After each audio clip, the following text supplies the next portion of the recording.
नमस्कार। सत्य हिंदी में आपका स्वागत है। मैं हूं शरद प्रधान और आज हमारे साथ एक विशेष मेहमान हैं जिनसे हम बात करेंगे तेलंगाना की राजनीतिक स्थिति पे। जी हाँ, तेलंगाना वो स्टेट है जो आंध्र प्रदेश एक ज़माने में आंध्र प्रदेश था और उसमें से डिवाइड होके तेलंगाना अलग हुआ। और तेलंगाना से हम एक बहुत ही वरिष्ठ पत्रकार अपने साथ ला रहे हैं जो बहुत ही जानकार हैं और बड़ी खुल के अपनी बात रखते हैं, टीएस सुधीर। वर्षों से वहाँ की राजनीति को देख रहे हैं और उनसे हम बात करेंगे कि क्या बन रहा है, ऊँट किस करवट बैठने जा रहा है इस स्टेट में, जो कि काफ़ी महत्वपूर्ण है सदर्न स्टेट्स में। और ये वो स्टेट है जहाँ बीजेपी काफ़ी उम्मीदें रखी है। बाकी आपने देखा है कि प्रधानमंत्री आजकल चक्कर पे चक्कर लगाए जा रहे हैं तमिलनाडु के, केरला के, कि किसी तरीके से उन स्टेट्स में अपनी पैठ जमाने की कोशिश करें, जहाँ बीजेपी की एक्जिस्टेंस बहुत पुअर है।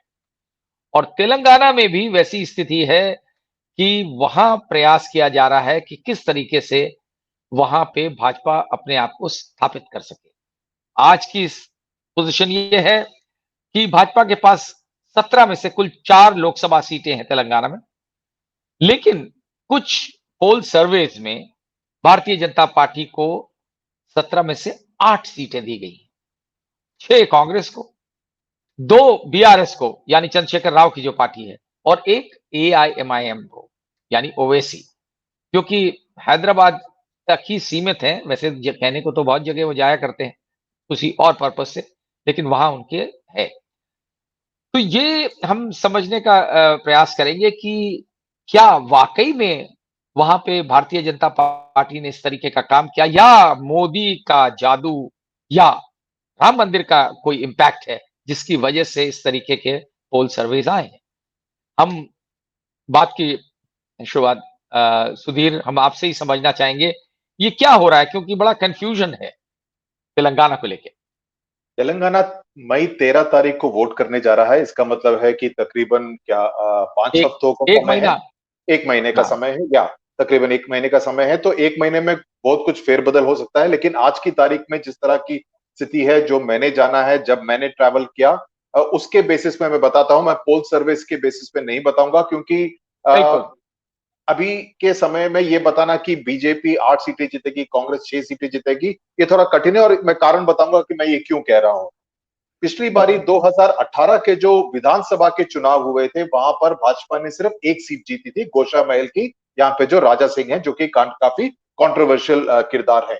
लेकिन जब 4 महीने बाद 2019 में लोकसभा के चुनाव हुए, क्योंकि प्राइम मिनिस्टर नरेंद्र मोदी का पर्सनालिटी इन्वॉल्व था, भाजपा ने सबको चकित कर दिया जब उन्होंने 4 लोकसभा सीटें जीती थी। और ये 4 लोकसभा सीटें किसी भी कैंडिडेट के बेसिस पे नहीं जीते थे।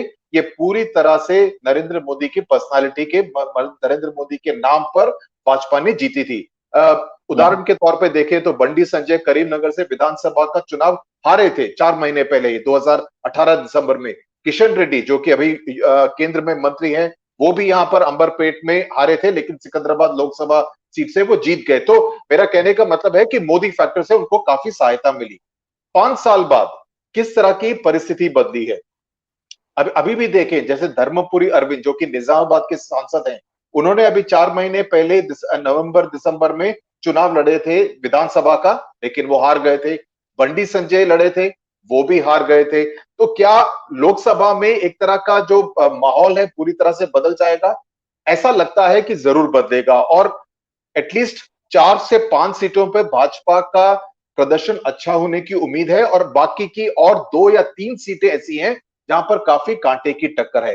कांटे की टक्कर इसलिए है क्योंकि कांग्रेस ने 64 सीट्स जीती थी विधानसभा में। अगर उसको करस्पॉन्डिंगली लोकसभा कंस्टिट्यूएंसीज के हिसाब से देखें तो तकरीबन 9 सीटों का हिसाब बढ़ता है। तो अगर 10 से कम अगर कांग्रेस जीतती है तो कांग्रेस के लिए ये खराब प्रदर्शन होगा। और मुझे लगता है कि जितने उनके विधानसभा क्षेत्र में उनके जो विधायक हैं और जितने अभी जो पोचिंग चल रही है बीआरएस से लेके कांग्रेस की तरफ, तो उससे भी एक तरह से जो जमीनी शक्ति कांग्रेस की बढ़ रही है। तो मुझे नहीं लगता है कि कांग्रेस इतना खराब प्रदर्शन करेगी कि सिर्फ 6 सीटों में ही तक ही सिमट जाए। सीमित हो जाए। और अभी भी एक कांग्रेस की जो सरकार है यहाँ पर, उसका एक हनीमून पीरियड चल रहा है। और मुख्यमंत्री रेवंत रेड्डी ने एक काफी चतुर बात यह की है कि उन्होंने काफी लोकल इश्यूज को मेन कैंपेन इश्यूज बना दिया है। मसलन फोन टैपिंग का इश्यू, जहां पर बीआरएस के जो बड़े नेता हैं, कई 4 वरिष्ठ पुलिस अधिकारियों को गिरफ्तार किया गया है। उन पर आरोप यह है कि वे नेताओं के फोन टैप कर रहे थे, बिजनेसमैन के फोन टैप कर रहे थे, ज्वेलर्स के फोन टैप कर रहे थे, जर्नलिस्ट के फोन टैप कर रहे थे, और उनमें से कई लोगों से को ब्लैकमेल करके पैसे एक्सटॉर्ट भी कर रहे थे। अब वो तो यह है कि फोन टैपिंग होगा तो कोई बड़ी राजनीतिक हस्ती नहीं कहा होगा, तभी फोन टैपिंग ये 4 एडिशनल डीसीपी के लेवल के पुलिस ऑफिसर करेंगे। तो अगर ये तार जुड़ते जाएं तो हो सकता है कि पिछली सरकार के लिए काफी मुश्किलें बढ़ जाएं।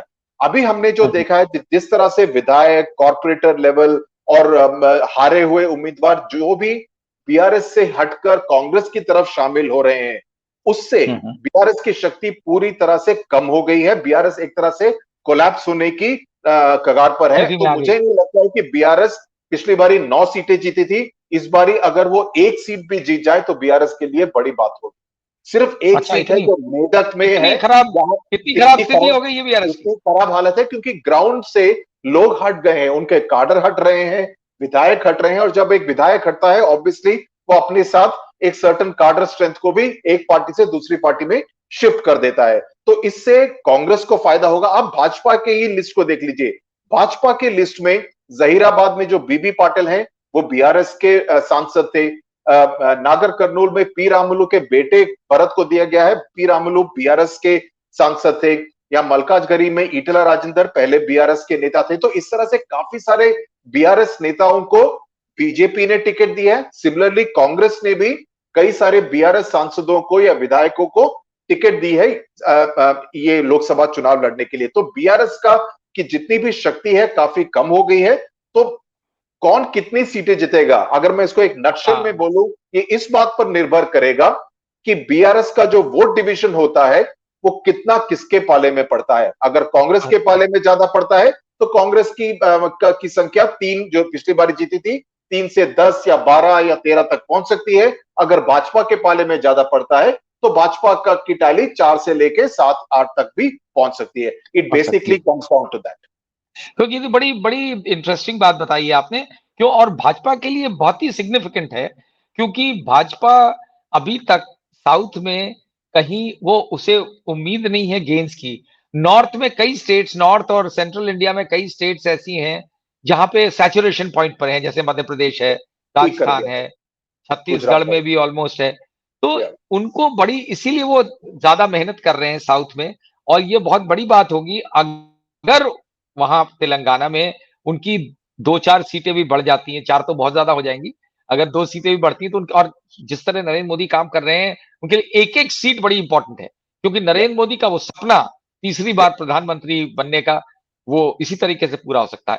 और जितना आप बता रहे हैं, जो जिस तरीके की पोचिंग चल रही है, कांग्रेस भी कर रही है, सब पोचिंग हो रही है सारी बीआरएस में से। तो अगर उसमें से अगर ये ऐसी स्थिति बनती है तो डिपेंड करेगा किसने कितनी पोचिंग करी बीआरएस की, कांग्रेस और भाजपा के बीच में, मैं कह रहा हूं। तो क्या आपको लगता है कि जो काडर्स, बीजेपी का तो काडर है ही, वो तो जिस तरह जितना भी है, लेकिन कांग्रेस का तो बड़ा अच्छा काडर था और असेंबली में जिस तरीके का उनका प्रदर्शन रहा है, आपको लगता है कि ऐसा तो नहीं है कि जैसे जनरली कांग्रेस में टेंडेंसी होती है वो बड़े आराम तलब होके बैठ जाते हैं, तो यहाँ पे are they working on ground? They are working on the ground because Revanth Reddy के लिए एक बड़ी चुनौती रहेगी, क्योंकि रेवंत रेड्डी ने पहला एग्जाम तो पास कर दिया, अभी ये दूसरा एग्जाम भी पास करना है, क्योंकि कई सारे नेता हैं वो इस ताक में है कि कहां रेवंत फिसले और वे मुख्यमंत्री की गद्दी को ऑक्यूपाई कर ले। तो रेवंत रेड्डी को ये दूसरे एग्जाम में भी टॉप क्लास में पास करना होगा।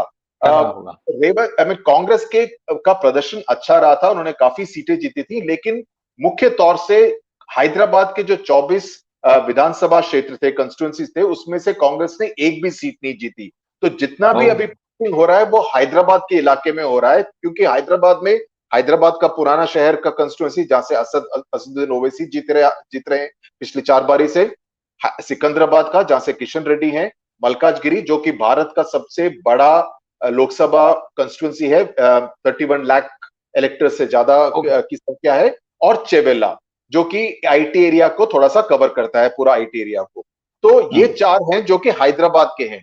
तो इन चारों में से पिछली बारी जहां तक कांग्रेस का सवाल है, उन्होंने सिर्फ मल्काजगिरी जीती थी, जहां से रेवंत रेड्डी खुद चुनकर आए थे। और बीआरएस ने एक जीती थी, बीजेपी ने एक जीती थी, और एमआईएम ने एक जीती थी। तो कांग्रेस की ये चेष्टा ये रहेगी कि इस बारी एटलीस्ट 2 नहीं तो 3 तो वो जीत जाए। और मुख्य तौर से मल्काजगिरी जीतना तो रेवंत रेड्डी के लिए एक प्रेस्टीज इश्यू बन जाता है, क्योंकि जो उनकी सीट थी वो उसमें वह हार नहीं सकते हैं, और यहां पर उनके लिए तो कोई उम्मीदवार भी नहीं था। और उम्मीदवार उन्होंने चुना है सुनीता महेंदर रेड्डी। नाउ ये महिला है, इनके पति भी बीआरएस के सरकार में मंत्री थे, पटनम महेंदर रेड्डी पहले ट्रांसपोर्ट मंत्री थे, बाद में उनको इंफॉर्मेशन मंत्री बनाया गया। उनको कांग्रेस में लाया गया ये कह के कि आपको चेवेला से लड़ाया जाएगा। तो चेवेला से उनकी seat actually Congress election committee ने अनाउंस भी कर दी थी, लेकिन उसको तुरंत विदहोल्ड कर दिया गया। और फिर वहां पे ये निर्णय लिया गया कि वहां से ये शायद विश्वेश्वर रेड्डी, जो कि भाजपा के काफी मजबूत उम्मीदवार है, उनका मुकाबला नहीं कर सकती है।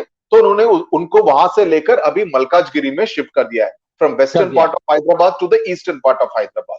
तो अभी उनका मुकाबला ईटला राजेंद्र से होगा। तो मेरा कहने का मतलब यह है कि उम्मीदवारों की कमी है भाजपा के पास भी और कांग्रेस के पास भी। एक और मैं उदाहरण देता हूं, सिकंदराबाद जो चुनाव क्षेत्र है, यहां पर किशन रेड्डी का मुकाबला कर रहे हैं दानम नागेंद्र। ये दानम नागेंद्र कौन है? पहले कांग्रेस में हुआ करते थे, फिर कांग्रेस से तेलुगु देशम में गए, वापस कांग्रेस में आए, फिर वाईएस राजशेखर रेड्डी के मंत्रिमंडल में वो स्वास्थ्य मंत्री रहे, फिर कांग्रेस से बीआरएस में गए, अभी बीआरएस से वापस कांग्रेस में आ गए हैं, लेकिन उन्होंने अपनी विधानसभा क्षेत्र से इस्तीफा नहीं दिया है। तो ये बड़े अचंभे की बात यह है कि दानम नागेंद्र, जो कि बीआरएस के विधायक हैं, उनको उम्मीदवार बनाया गया है, और कांग्रेस के जो कार्यकर्ता हैं एक बीआरएस के विधायक के लिए यहां पर वोट मांगेंगे सिकंदराबाद के लोग। तो ये बात, ये सुधीर ये बताइए मुझे कि जनरली जहां इस तरीके का होता है तो अंदर बिकरिंग शुरू हो जाती है पार्टी के अंदर कि भाई हमने तो इतने दिन मेहनत करी और बाहर से इंपोर्ट करके आपने दे दिया, और वो भी राइवल पार्टी को दे दिया। तो ये भी तो एक माइनस फैक्टर आएगा, दोनों नेगेटिव फैक्टर दोनों के लिए, बीजेपी के लिए भी और कांग्रेस के लिए भी। और किसको ज्यादा इंपैक्ट करेगा नेगेटिविटी? बिल्कुल चल रहा है। जैसे मल्काजगिरी में देखो तो ईटला राजेंद्र के खिलाफ काफी, बिकॉज वो भी मल्काजगिरी के लोकल नहीं है, वो 2 विधानसभा क्षेत्र में उन्होंने चुनाव लड़ा था, दोनों से हार गए थे, हुजूराबाद से और गजवेल से। और अभी वो मल्काजगिरी से लोकसभा क्षेत्र से लड़ रहे हैं, और यहाँ पर काफी सारे उम्मीदवार थे, इंक्लूडिंग मुरलीधर राव, जो कि यहाँ से लड़ना चाहते थे, उनको टिकट नहीं दिया गया। अच्छा, लेकिन फिर यहाँ पे ये बताइए मुझे कि एक ब्रॉडर पिक्चर में क्या मोदी का, जैसा आपने शुरू में कहा कि पिछली बार मोदी की वजह से ही जीते थे, तो अभी भी मोदी का मैजिक है वहां पे, या राम मंदिर का मैजिक जादू है वहां? राम मंदिर I don't think is an issue in most part of south India. I don't think it's an issue. एक तो जनवरी में हो गया, and I don't think it's such an emotional issue. लेकिन यहाँ पर मोदी फैक्टर काम करता है, पिछली बार ही काम किया था, इस बार भी काम करता है। और कर्नाटक, जिसको कि कई सालों तक उसको गेटवे टू साउथ इंडिया मानते थे, Telangana is now the second gateway to south India. And Telangana को भाजपा एक लो हैंगिंग फ्रूट की तरह देखती है। अभी आम का मौसम है, तो ये एक whether it will actually be a good Banganapalli mango fruit, जो कि यहाँ का काफी मशहूर पॉपुलर मैंगो वैरायटी है। तो अगर ये बंगनपल्ली का वैरायटी भाजपा के पाले में पड़ गया तो वो काफी खुश होंगे।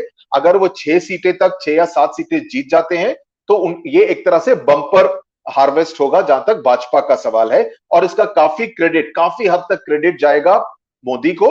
लेकिन इसके साथ साथ इस बात का क्रेडिट बीआरएस के कोलैप्स को भी जाएगा, क्योंकि जब हमने विधानसभा के चुनावों के समय जब हमने यात्रा की थी, लोगों से बात की थी, उनमें से तब काफी लोगों ने कहा था कि इस बार हम बीआरएस के समर्थन में वोट करेंगे, लेकिन लोकसभा में भाजपा को वोट करेंगे। तो जो बीआरएस का जो वोट है और भाजपा का जो वोटर है, थोड़ा सा ओवरलैपिंग वोटर है।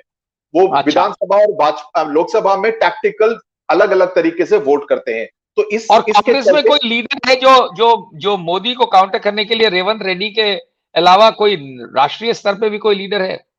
नो, यहाँ पर राहुल गांधी ने आके बातचीत वगैरह की थी, बट मुझे लगता है कि रेवंत रेड्डी से बेहतर ओरेटर उनके पास नहीं है। जिस तरह की तेलंगाना शैली में बातचीत वो बात करते हैं, भाषण देते हैं, वो काफी जोरदार रहता है। He is one of the best orators.